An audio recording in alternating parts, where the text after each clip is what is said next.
semuanya. Halo semuanya. Halo semua. Halo semuanya, perkenalkan nama saya Boy Suratiman Sultan dengan NIM 124160026. Perkenalkan, nama aku Keisha Agnes Mamora dengan NIM 124160028. Perkenalkan, aku Poladi Damarian Sinaga dengan NIM 124160034. Perkenalkan, aku Amelia Putri dengan NIM 124160033. Perkenalkan, saya Lydia Rahel Saragi dengan NIM 124160027. Kami dari kelompok 6 akan menjelaskan apa sih itu amortisasi. Nah, buat teman-teman yang masih bingung apa itu amortisasi, tonton videonya sampai habis ya. Selamat menyaksikan. Selamat menyaksikan. Selamat menyaksikan. Selamat menyaksikan. Bye-bye. Oke, selamat datang semuanya. Hari ini kita bakal bongkar satu istilah keuangan yang kedengarannya ribet, padahal sebetulnya ini yang ngatur cicilan kita tiap bulan. Namanya amortisasi. Inilah kunci buat ngerti kemana sebenarnya duit cicilan kita itu lari. Yuk, kita mulai. Pernah nggak sih ngerasa kayak gini? Kita udah bayar cicilan rajin banget, angkanya sama terus tiap bulan, tapi pas ngecek sisa utang di awal-awal, kok kayak nggak gerak sama sekali ya? Tenang, ini bukan perasaan Anda aja. Ada penjelasan logis di baliknya. Nah, jawabannya itu ada di satu kata ini, amortisasi. Inilah proses yang jalan di belakang layar, yang nentuin gimana tiap rupiah dari cicilan kita itu dibagi-bagi. Anggap aja ini peta jalan buat lunasin utang kita. Tapi, biar benar-benar paham, kita perlu tahu kalau amortisasi ini tuh hidup di dua dunia yang beda banget. Pertama, di dunia akuntansi perusahaan, dan yang kedua, yang paling nyambung sama kita, di dunia pinjaman pribadi. Kita bakal bedah satu-satu. Eits, sebelum lanjut lebih jauh, kita lurusin satu hal dulu ya biar nggak ketuker. Amortisasi ini sering banget disamain sama depresiasi. Gampangnya gini, amortisasi itu buat sesuatu yang nggak bisa kita sentuh, kayak paten, merek dagang, dan juga utang. Kalau depresiasi, nah itu buat aset fisik yang kelihatan, kayak mesin atau gedung. Oke, jelas ya? Oke, kita masuk ke dunia pertama, dunia akuntansi bisnis. Coba bayangin, sebuah perusahaan beli aset tak berwujud yang harganya mahal. Nah, amortisasi ini intinya adalah cara mereka buat nyicil biaya aset itu di pembukuan mereka seiring berjalannya waktu. Aset tak berwujud itu contohnya apa aja sih? Ya ini dia, hak cipta lagu, merek dagang yang udah terkenal, paten penemuan baru yang keren, atau bahkan lisensi software yang harganya selangit. Semua ini kan ada nilainya, dan nilainya itu harus dihitung bebannya pelan-pelan.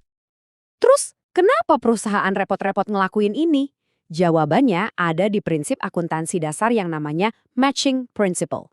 Jadi gini, idenya itu supaya biaya aset yang mahal tadi nggak langsung jadi beban di tahun pertama aja, tapi biayanya disebar atau dicocokkan selama aset itu masih ngasih keuntungan buat perusahaan. Jadi adil kan? Cara ngitungnya juga surprisingly gampang banget loh, pakai metode yang paling umum, yaitu garis lurus. Seperti yang bisa kita lihat, tinggal ambil aja harga beli asetnya, terus dibagi sama perkiraan masa manfaatnya. Udah, ketemu deh beban yang diakui tiap tahun. Biar kebayang, kita pakai contoh ya. Misalkan ada perusahaan beli paten seharga 100 juta rupiah, dan masa manfaatnya itu 10 tahun. Pakai rumus tadi, tinggal kita bagi aja 100 juta dengan 10. Hasilnya, perusahaan bakal nyatet beban amortisasi sebesar 10 juta rupiah setiap tahun selama 10 tahun ke depan. Simpel kan? Oke, urusan perusahaan beres. Sekarang kita pindah ke dunia kedua. Dunia yang paling kita rasain langsung, pinjaman pribadi. Nah, disinilah misteri kenapa utang kita rasanya lama banget lunasnya bakal terungkap. Ini dia kuncinya. Setiap satu kali pembayaran cicilan yang kita lakuin, itu sebenarnya dipecah jadi dua bagian. Ada bagian yang buat bayar bunga, ada juga bagian yang bener-bener motong utang pokok kita. Dan disinilah sihirnya amortisasi bekerja. Proporsi antara bayar bunga dan bayar pokok ini nggak sama terus loh. Proporsinya itu geser terus secara drastis dari bulan ke bulan, meskipun anehnya total cicilan yang kita bayar jumlahnya tetap sama. Misalnya nih, cicilan bulanan Anda sebesar ini, Rp10.549.000. Tiap bulan, angka inilah yang keluar dari rekening. Kelihatannya flat aja kan? Tapi, coba deh kita intip isinya.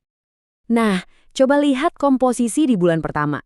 Dari total cicilan kita, sebagian besarnya itu ternyata cuma buat bayar bunga.